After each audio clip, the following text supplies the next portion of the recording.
Hi guys, it's Angie with Fun Endeavors Tie-Dye Lab. Today I'm going to make a Protractor burst shirt. The shirt was prepped like normal and I have it turned inside out. The first thing that I'm going to do is I'm going to center this shirt. And this process is going to go really fast, but down below in the description for this video, I have a link to another video which shows how to center a shirt. Essentially what I'm doing is getting both halves of the front of the shirt right up next to each other and both halves of the back of the shirt right up next to each other. That way, whenever I apply the dye or do anything to the shirt, both halves of the front of the shirt are going to look more like each other, and the same thing for the back of the shirt. To make this design, I'm going to use a really large protractor, which I purchased from Harbor Freight, and a washable marker. I'm going to use the protractor to make my lines or my folds a little bit more precise. I'm starting by using a straight edge and a washable marker to mark where I'd like for the center of my burst to be, and then I'm going to draw a straight line to the outer edge of the shirt. That's going to be basically my 90-degree mark. Then using my washable marker and my protractor, I'm going to place a mark every 10 degrees on the shirt. The center of my protractor is on that initial dot that I drew on the very edge of my shirt, or where I want the center of my burst to be.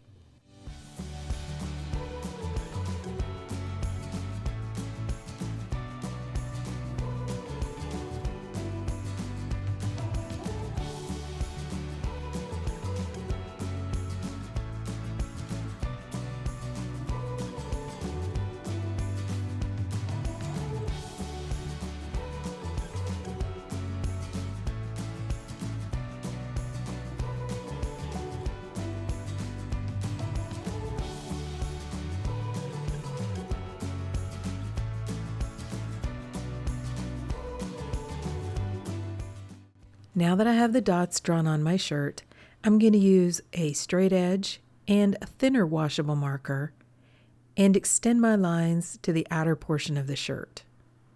Each line is originating in that very center of the burst and going out to the edge of the shirt.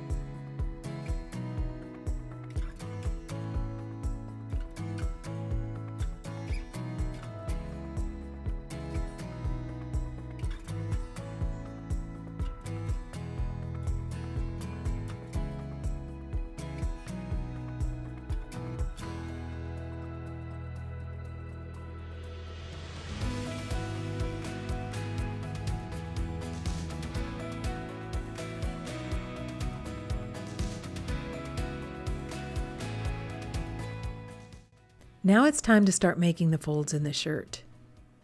Each one of the lines is going to be the peak of a fold.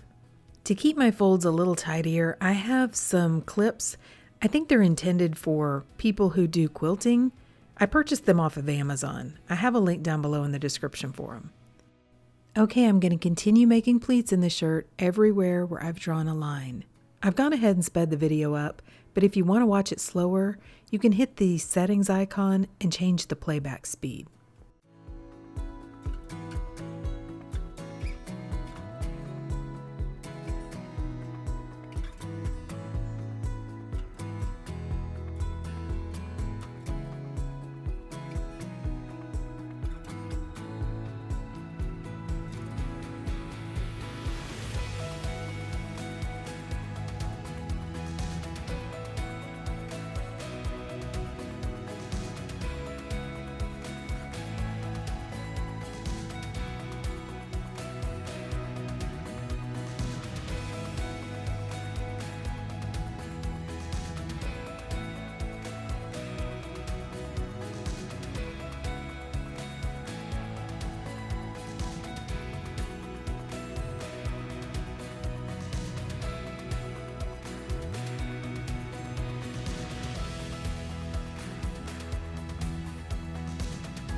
Once I have the entire shirt pleated, I'm going to go ahead and hold the folds in place with some kite string.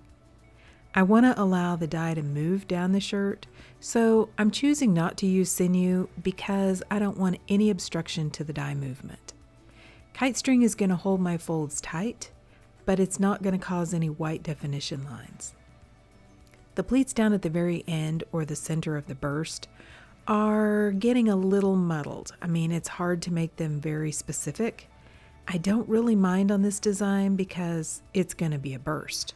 So I don't care if they're a little less defined in this area. I'm using a pair of tweezers to try to get my pleats a little bit better though. As I work out toward the edge of the shirt with my kite string, I'm going to start to take off my clips that I've put on the shirt and continue tying all the way out to the edge.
The day I tied this shirt, I went ahead and tied quite a few other shirts.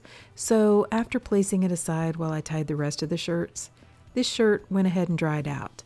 It doesn't have to be dry though to do this design. So for this burst, I've chosen some kind of tealish and blue shades. And for my setup, I have a long plastic Tupper tote with a metal rack over the top. And I've made myself an ice barrier around the shirt using some silicone cake molds, which I've wrapped around the shirt, and I'm holding them up close to the shirt with some wooden clothespins attached to my metal rack. I have a link down below in the description for this video for where I purchased the cake molds.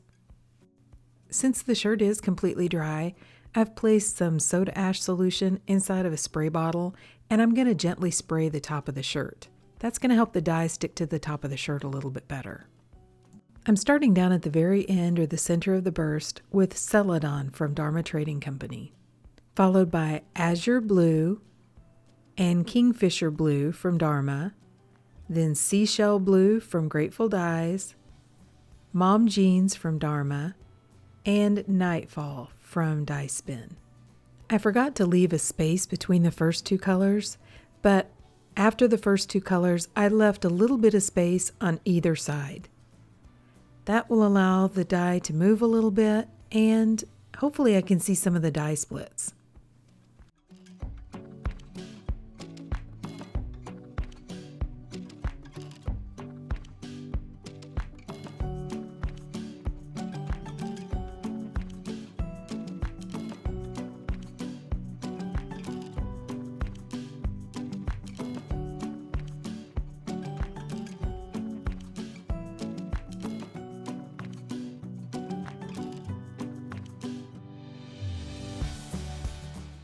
Now I'm going to add a little bit of additional dry soda ash over the top of the dye and layer on the ice. Once I have the ice on the shirt, I'm going to take the right hand side of my metal rack and place it down inside of the Tupper tote. That's going to put the shirt at an incline, with the center burst being at the top of the incline. After the first layer of ice melted, I came back and added a second layer of ice and allowed it to melt as well. Then I allowed the shirt to process for about 48 hours before I rinsed it out. To rinse the shirt, I took it to my utility sink and I began rinsing it in cold water to rinse out the soda ash. After rinsing in cold for a while, I untied the shirt and warmed the water up to hot and continued rinsing in hot water to rinse out the excess dye that didn't bond with the fabric. Instead of continuing to rinse for a long time, I went ahead and ran some really hot water in my utility sink, added a little bit of Blue Dawn dish detergent to the water, and allowed the shirt to soak. When the water cooled off, I changed it out and I continued that soaking process until my water was remaining almost clear. So blues tend to be one of the hardest colors for me to get totally rinsed out of a shirt. So it took quite a few rinses and quite a few soaking processes to get the shirt where the water was remaining almost clear. Once that happened, I put the shirt along with some Dharma's professional textile detergent into my washing machine and I washed it using a hot water cycle. Okay, so the shirt has been washed and dried, and let's see what it looks like. Okay, so what do you guys think? I think this one looks really cool. I like all of those real defined lines. And I think the center burst part looks really cool too. The first thing that came to mind when I saw it was exploding earth. I'm not entirely sure why I thought that, but I don't know, it may be like the green and the blue mixed together. I think it's a cool effect though. I do really like the defined lines radiating from the center.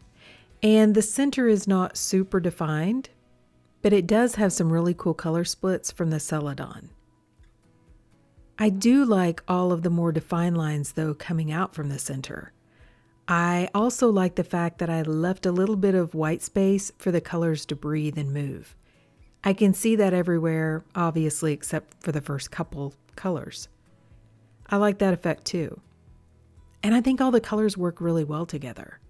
I also like the pop of green from the Kingfisher. And of course, you know I'm a sucker for dye movement. I love the dye movement in this shirt. I love the way it just flowed down the shirt and one color kind of flowed into another one. I think it's really pretty. So what do you guys think? Do you like this shirt? Do you like the more defined or definite lines by using the Protractor?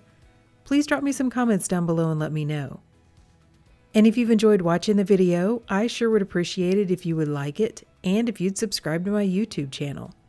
If you'll hit the bell, you'll receive a notification whenever I upload a new video. Thank you all for watching, and I hope you have a great day.